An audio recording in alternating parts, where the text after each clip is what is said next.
Friends, the people of Ireland have had their first chance in 4 years to give their view as an electorate on the way they are being governed. And this referendum result is their verdict on the political leadership class, and it is a damning one. Faced with secretly drawn up proposals to dilute the significance of marriage for family life and to dishonour women and motherhood by removing the only direct reference to their interests that was in Bunreacht, hEireann, and observing the ruthless way in which debate on these proposals was suppressed in the Dáil and Seanad, the people have, I think it's fair to say, snapped back. They weren't confused, they knew what they were voting for, they didn't like it, and they rejected it massively. The Irish people can be led, but they won't be pushed. The arrogance, secrecy, insider-ism, and sometimes duplicity that characterise the selling of the so-called family and care referendums, not just by the government and their allies in state-funded NGOs, but also by the main opposition parties, Sinn Féin and the parties of the left. All of that has got the response it deserved. The arrogance and the insiderism that has characterised the government handling of a whole range of issues in recent years, from aspects of public health management during the pandemic to controversies in recent times about migration and gender, and the pushing of the ideology at children in schools.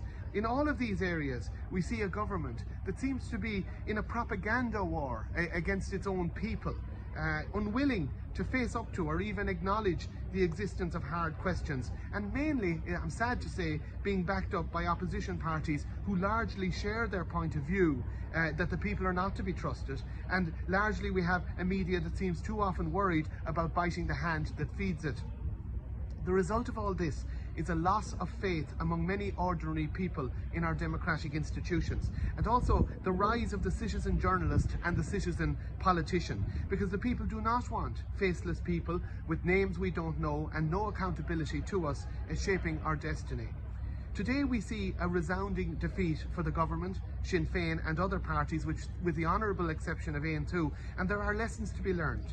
First, you can't put referendum questions to the people without properly teasing them out in the Oireachtas first. The government must apologise to people on this specific point, and the main opposition parties should acknowledge their complicity in this. Also, you can't hijack the apparatus and resources of the state to push through your own ideological agenda. In that context, the three government parties should be pressured to fundraise to pay back the between 15 and 20 million euro of taxpayers' money that they squandered on a standalone referendum. And you can't ignore for years the importance of promoting marriage as the bedrock of a stable society, and then try to get rid of the only constitutional incentive to marriage.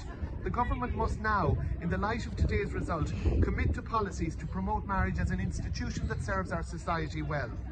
And you can't use a promised recognition of care as the carrot to entice people to get rid of the only bit of constitutional support that's there for mothers and the vital work that they do for us all. The government must reflect on what it must do in future now to promote recognition for fathers and carers, but without diluting the special constitutional pledge to support motherhood. The government must stop playing ideological games.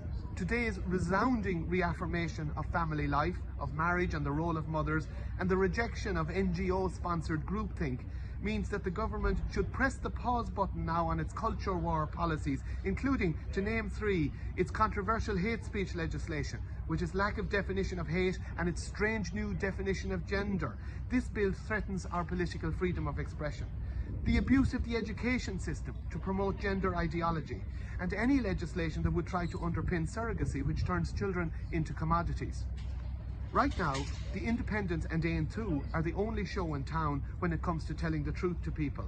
That culture wars and ideology are the government focus. That's what we now realise, not the challenges that people are facing in their lives. That doesn't seem to grab so much of their attention. Finally, there are two major concerns that have arisen in this campaign.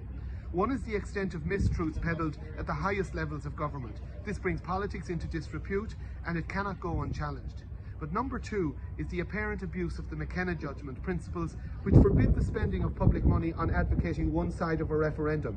When an organisation like the National Women's Council, which gets 95% of its staffing costs from the state, when that is leading one side of a referendum campaign without any consultation with ordinary women across the country, you see another blatant case of insider-ism and the abuse of taxpayers' money. The government and the main opposition parties have a lot to think about today, but they should start by apologising to the people.